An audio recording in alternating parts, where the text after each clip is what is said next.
Welcome to the Every Brain is Different podcast. It is Lauren and I with you today. We are going to get started talking about boundaries more. We talked about it in January. We said we continue talking about it because I made the outline way too long for January's episode. So we're continuing in February. Boundaries are important. You know what someone was talking to me about? They were like, I was talking to them about the episode in January, and she said she was having a hard time with boundaries with her son, who is old enough to listen to the podcast and understand what's going on. If your kid is having trouble with boundaries, you might want to listen to these episodes with your kid, and then they will be able to understand boundaries more and understand what they are and why you're doing what you're doing, instead of just being like, well, you don't know what you're talking about. So I will report back after they listen to the episode together and see what happens. Because she was just like, my son is really pushing boundaries. And I'm like, and I just thought of this right now, like maybe he doesn't understand what boundaries are.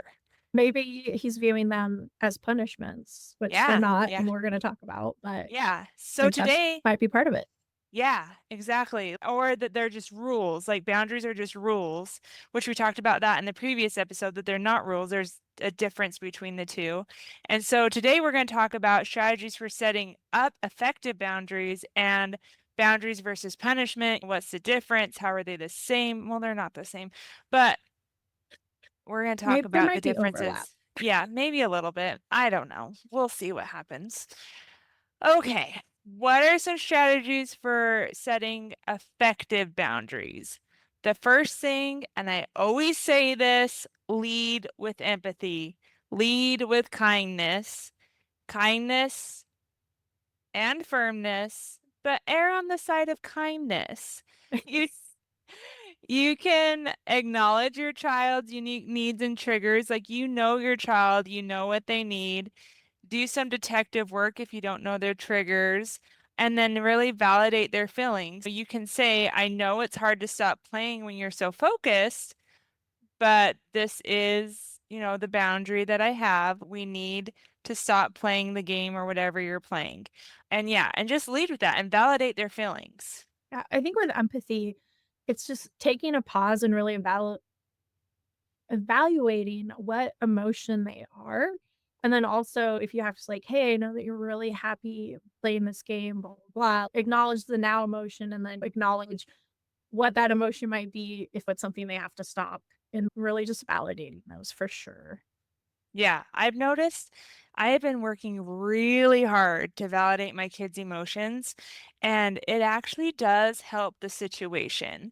I know that a lot of parents might think, well, oh, I'm just giving in to my kid when I say you're sad or whatever. And you can validate their emotion and then still hold the boundary. Yeah. So it's not just, oh, you're sad, so I'm going to let you keep playing.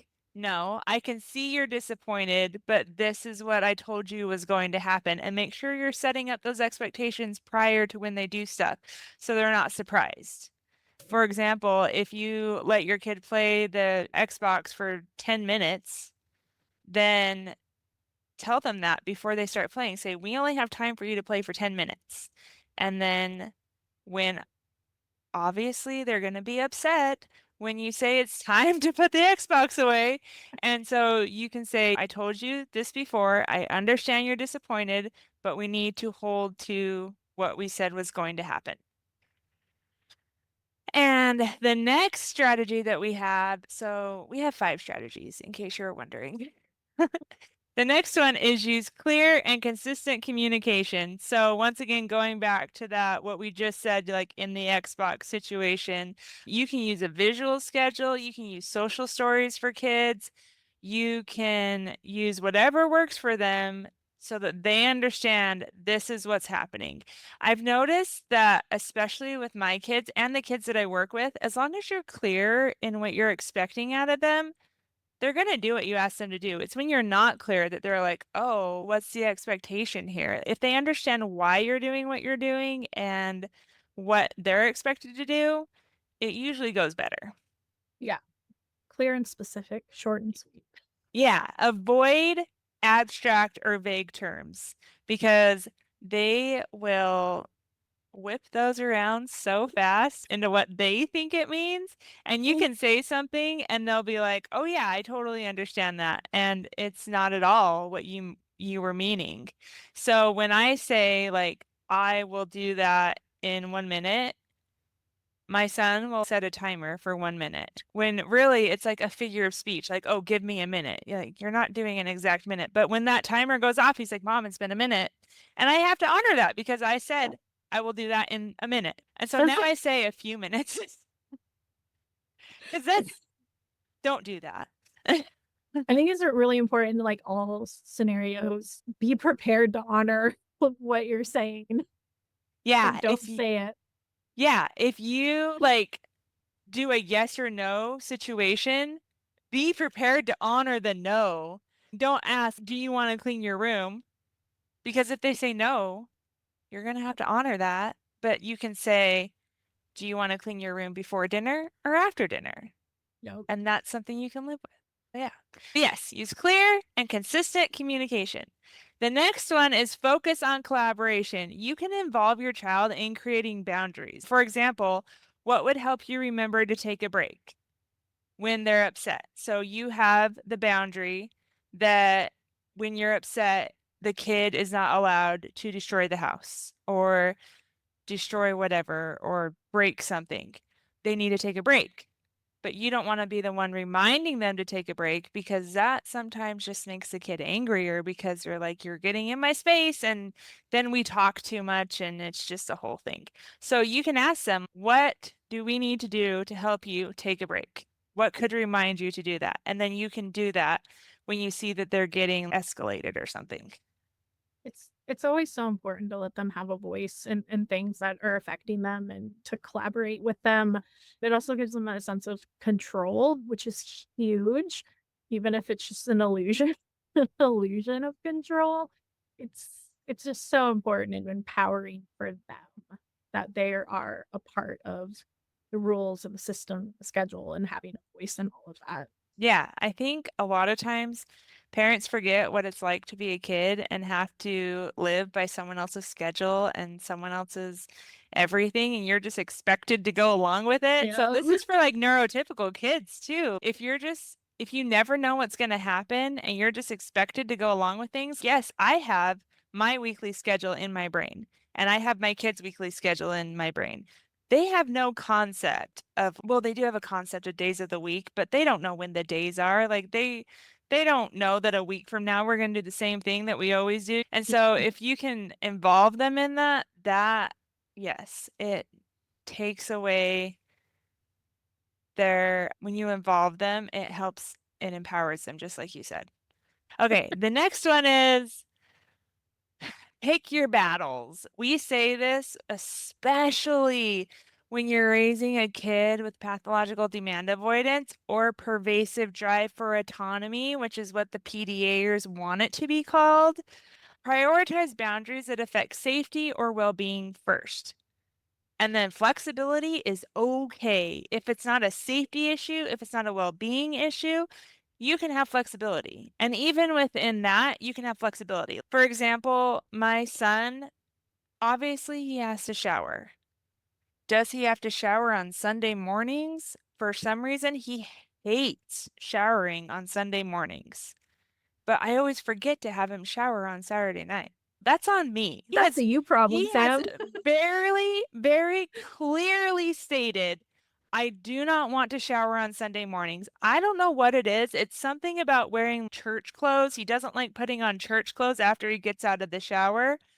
I don't know why, but he has very clearly stated that. So if I forget to remind him to shower on Saturday night, that is on me, and he is not having to shower on Sunday morning because he has very clearly told me I do not want to shower.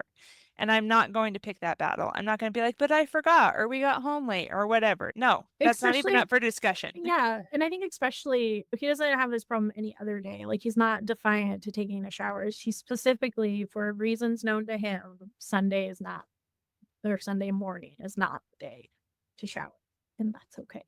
Yeah, and that's a battle that I do not have to pick. Like there there are so many other days of the week that he can shower. And he'll shower Sunday night. He just won't shower Sunday morning. Mm. So that's just something like we can have flexibility.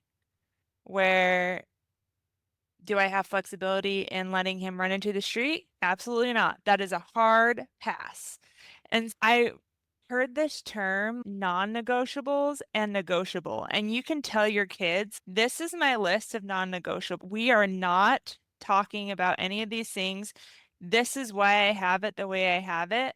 And it's not up for discussion. It's up for discussion for you to understand why I'm doing what I'm doing, but it's not up for discussion that this is going to happen.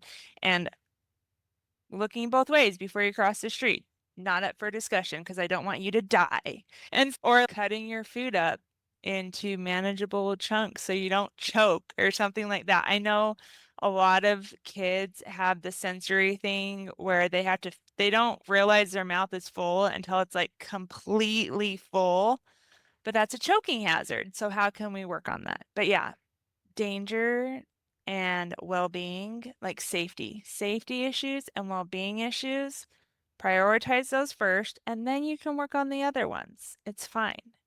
You don't have to throw everything at them at the same time. And as they get older, they can handle more boundaries too. Like you're not going to tell your 2-year-old, leave me alone, don't touch me. I can't handle you right now. They're probably not But you can, gonna but they're not going to understand. understand. You can, but you're just going to get frustrated. Where if you have a 10-year-old, they are more able to be like, okay, I'm not gonna be in your space right now. They're able to handle that. So just think of your child's age, think of their development, where they're at, what they can handle, and you know what they can handle. And if you don't know, ask me and I will help you figure it out. Just send me a message. It's fine. Yes, pick your battles. The next one is model the behavior you want to see. For example, with my son, he has a boundary. I do not shower on Sunday mornings. I respect that. I'm going to respect that.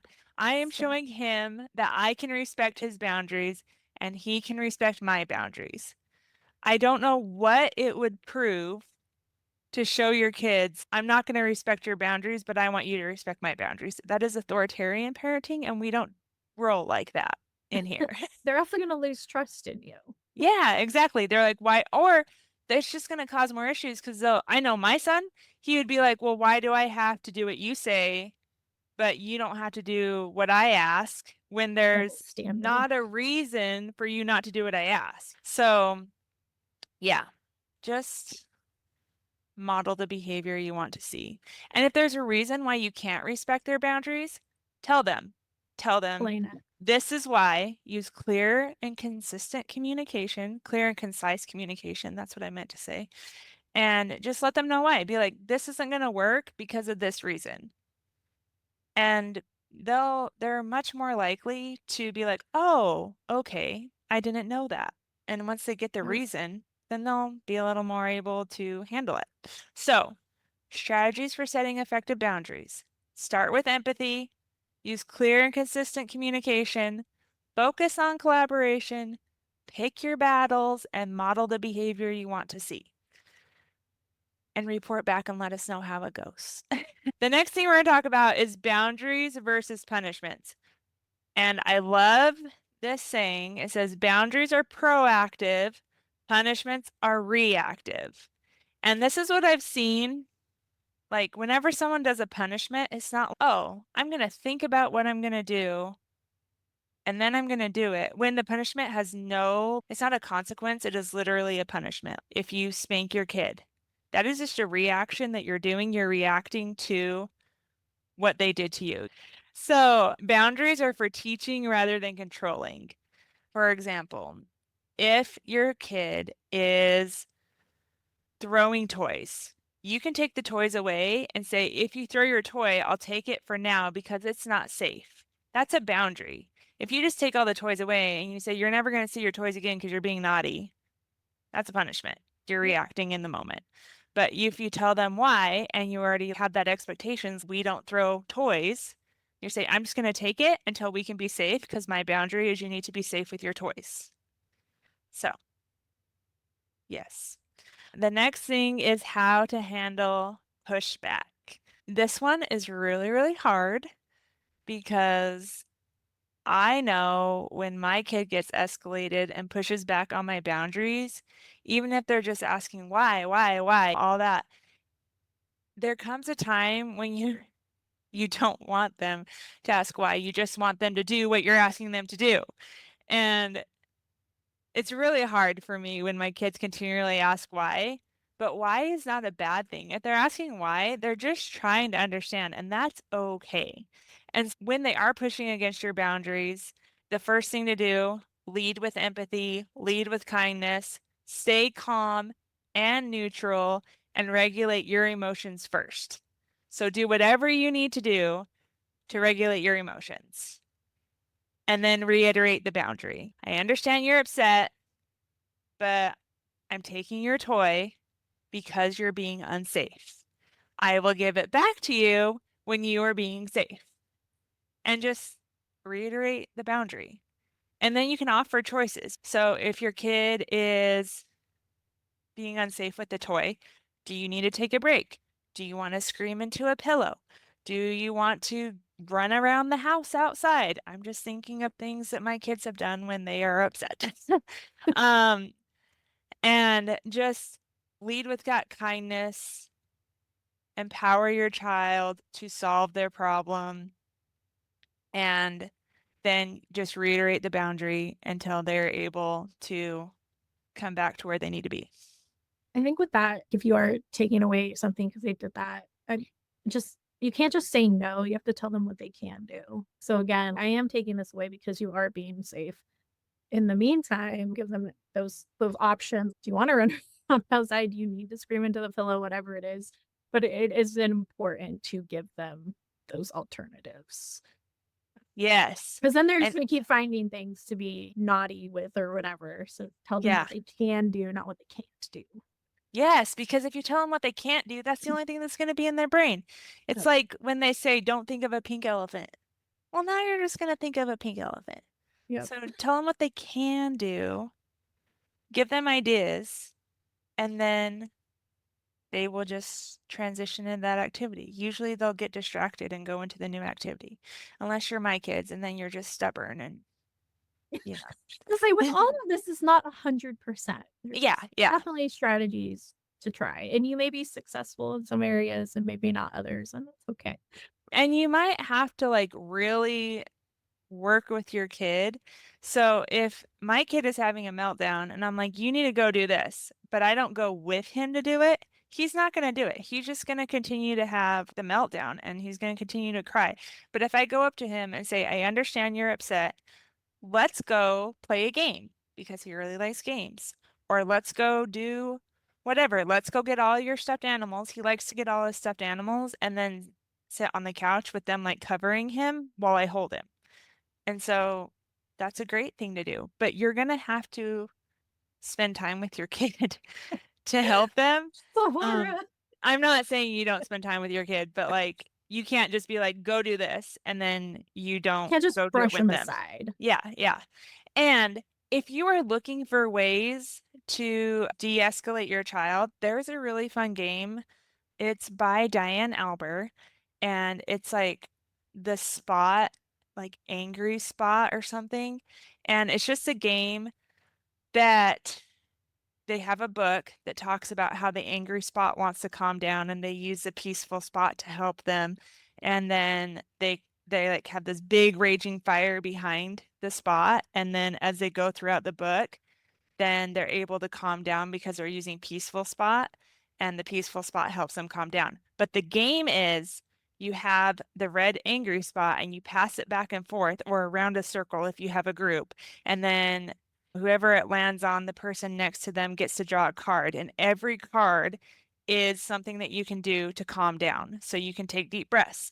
They have yoga positions you can do. They have different things for you to look at, like art that you can look at. They have different things for you to draw. So it just teaches your kid all these different things that they can do to calm down. My clients and my kids love that game. It's for like ages 4 to 12, I would say, or 4 to really like 4 to 9. but you might get away with using it with the older kids. Some of the older kids are like, this is dumb and I'm not doing this. But some of And them that's really fair. like it. And that's fine. That's fine. It just depends on what your kid likes. But if you're looking for a way to teach those skills, that's a really good way that I found where it's a game, but you're really teaching those skills too. So then at the end of the game, I'm be like, okay, so what skill or what thing that we did today will you use this week to calm down? We did this, we did this, we did this. Which one do you want to focus on? Which one do you want to use? And they'll be like, oh, I'm going to use drawing, or I'm going to use doing star breathing or whatever. So if you're looking for a fun game, and no, she did not sponsor this. I just really, really like the game. I wish she would sponsor this. That'd be cool. But okay, so boundaries for parents. So when your kid is escalated, you can set limits on your availability and energy. So you can say, I'm here to help you, but I need to step away for a couple minutes for my own regulation. And that's okay. You can say that as long as your child is being safe. You can say no to external pressures or societal expectations, like we talked about in the last episode or in the last solo episode. It's really hard, but you just have to learn to do it. And the last recommendation to learn how to do that is to seek support.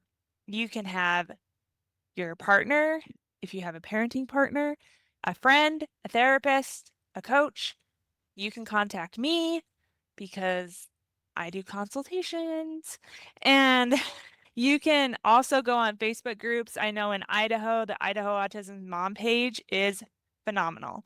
So just find support. You can say, and if it's a Facebook page, you can say, what do you do when you get these judgments from other people? Give me some ideas of how I can handle it. But just find some support. Find someone that you can rely on, find a group, find your people, because that is so important. Some key reminders from last episode and this episode are boundaries are a form of love and respect, and it's okay to adjust and learn as you go. You don't have to be perfect at it the first time. You can be flexible. You can change your boundaries. If something isn't working, you can change it. And I would just like to invite you to think about one boundary that you can start working on today. I recommend that maybe you do something around self-regulation so that you can feel like your best self. And if setting boundaries feels like a constant battle or you're craving more peace and connection in your home, then you won't want to miss our virtual Neurodiversity and Harmony Summit coming up on March 7th. We are actually having someone come and talk specifically about boundaries. The summit is free. There is a VIP upgrade if you want that. That just gets you access to more trainings that we're doing not live. They're just in the vault and you can watch them whenever. It also gets you the recordings from the summit, but the summit is free. You can come, you can hear all the speakers, you can go inside the breakout rooms, get your questions answered, all of that. If boundaries are hard for you, then come check out the summit at everybrainisdifferent.com. I hope, well, we hope that you'll have a great week. Thanks, guys.